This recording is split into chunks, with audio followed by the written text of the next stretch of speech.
अस्सलाम वालेकुम, आदाब। आप देख रहे हैं स्टेट ऑब्जर्वर। मैं हूं आशिया खान।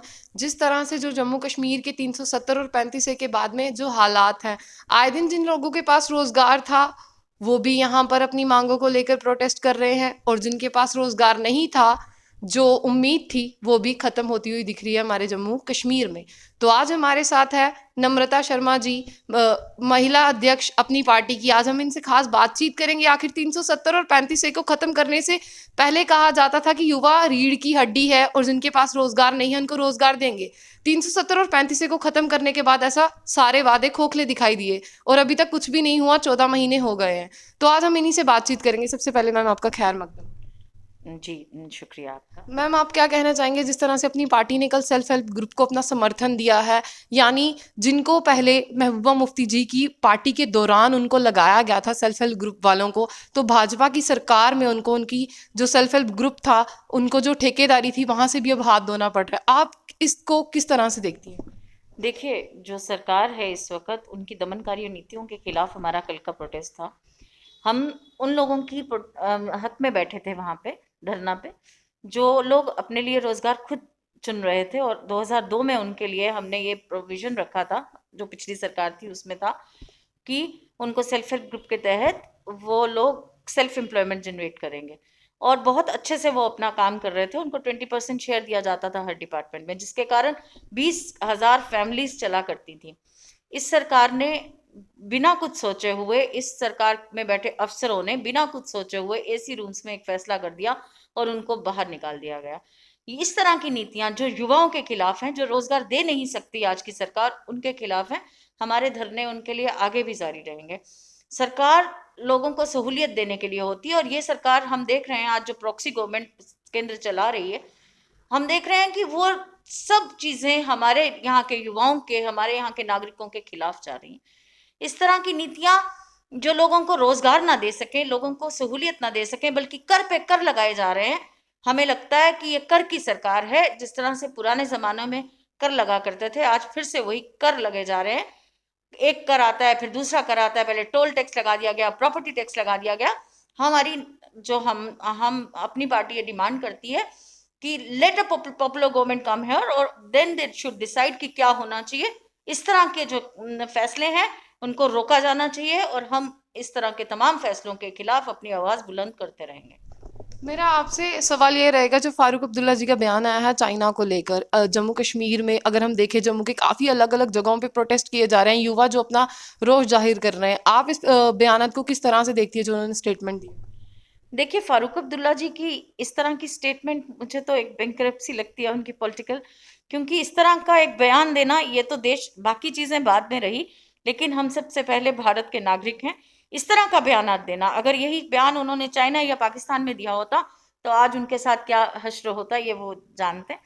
इस तरह के बयान देना, हालांकि वो एक बहुत कद्दावर नेता हैं, उनके अपने बेटे जो हैं वो एनडीए सरकार में एक्सटर्नल अफेयर मंत्री रहे हैं।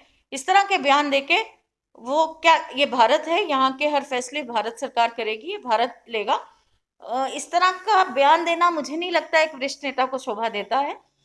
जो भी उनके यहाँ से कुछ भी उनके डिफरेंसेस रहे, उसको एक प्लेटफॉर्म पे आके डिस्कस किया जा सकता है। इस तरह के बयानबाजी साफ तौर पे पता चलती है कि आज लोग सब जानते हैं और जागरूक हैं। लोग, पीपल आर वेल अवेयर कि उन्होंने क्या किया। 370 को ऑलरेडी वो डिप्लीट कर चुके थे, बहुत सारी धाराएं ऑलरेडी 370 में। अब बचा ही क्या था? और ये नेशनल कॉन्फ्रेंस और पीडीपी के दौरान ही उसे खत्म किया गया था।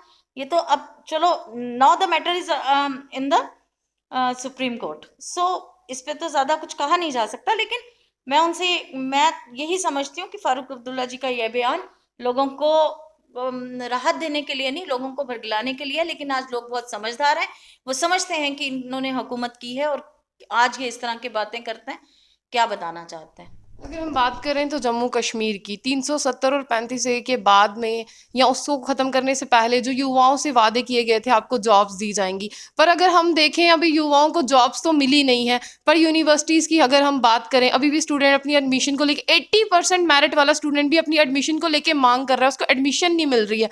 तो आपको क्या लगता है कि ये सरकार कितनी गूंगी बह रही है? देखिए, जम्मू कश्मीर के बच्चे को हमेशा सड़कों पे उतरना पड़ रहा है आज हर हक के लिए। मुझे लगता है कि सरकार को आंखें खोलनी चाहिए, लेफ्टिनेंट गवर्नर साहब को अपने एडवाइजर्स पे एक क्रॉस चेक रखना चाहिए कि उनको जो ज़मीनी हकीकत है उससे वाकिफ करवाना चाहिए, और लेफ्टिनेंट गवर्नर साहब को अपनी एजेंसीज को और तेज करना चाहिए। उन्हें पता चले कि आज युवा क्यों इस तरह से बदर बदर हो रहा है। एक बच्चा जिसने 85 से अबव % लिया है, वो क्यों उसको आज एडमिशन नहीं मिल पा रही है। हर चीज के लिए उनको, नौकरी के लिए वो दरबदर है, आज पढ़ाई के लिए वो दरबदर है। और रही केंद्र सरकार की बात, उन्होंने बड़े बड़े वादे किए थे कि वो 1 करोड़ जॉब्स देंगे, फिर 50 लाख नौकरियां देंगे। हम देखने में आ रहा है कि आज ऐसा कुछ भी नहीं हुआ। मुझे लगता है कि आज जम्मू कश्मीर बहुत पिसता जा रहा है।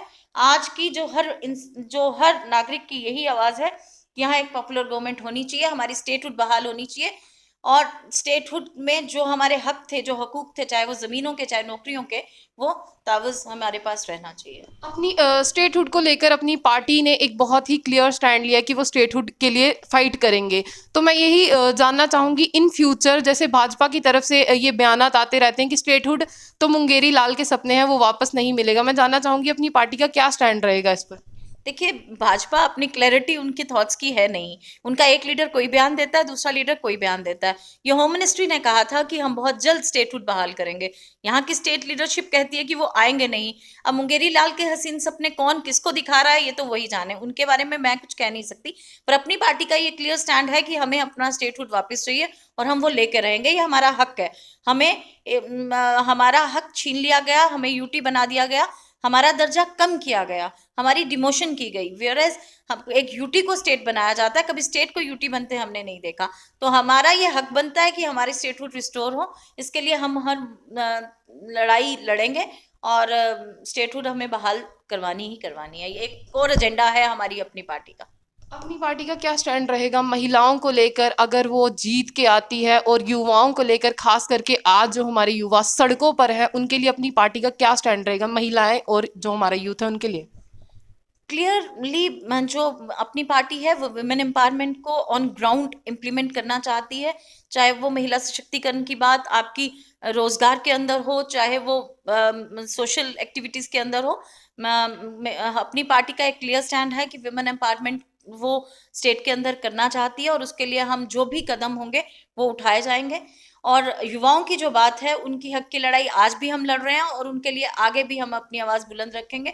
उनकी नौकरियां हो, उनकी पढ़ाई हो, उसके लिए उनकी जो सहूलियत उनको दी जानी चाहिए, उसके लिए अपनी पार्टी आगे भी काम करेगी। सत्ता में आने के बाद अपनी पार्टी का ये पहला लक्ष्य रहेगा कि युवाओं के लिए ज़्यादा से ज़्यादा रोजगार के ऑप्शंस खुलें, चाहे वो प्राइवेट सेक्टर के अंदर हो, चाहे गवर्नमेंट सेक्टर के अंदर हो। किस तरह से उनको इन्वॉल्व किया जा सकता है एक बेहतर जम्मू कश्मीर बनाने के लिए, उस तरह के हर कदम जम्मू कश्मीर अपनी पार्टी उठाएगी। शुक्रिया। ये थे हमारे साथ महिला अध्यक्ष नम्रता शर्मा जी, जिनसे हमने खास बातचीत की, जो जम्मू कश्मीर के करंट इश्यूज थे उनको लेकर। अपनी पार्टी का एक क्लियर स्टैंड है कि अगर अपनी पार्टी सत्ता में आती है तो वो युवाओं के लिए और जो हमारी महिलाएं हैं उनके लिए हमेशा तत्पर रहेंगे। तो ऐसी और भी अपडेट्स के लिए जुड़े रहिए स्टेट ऑब्जर्वर के साथ।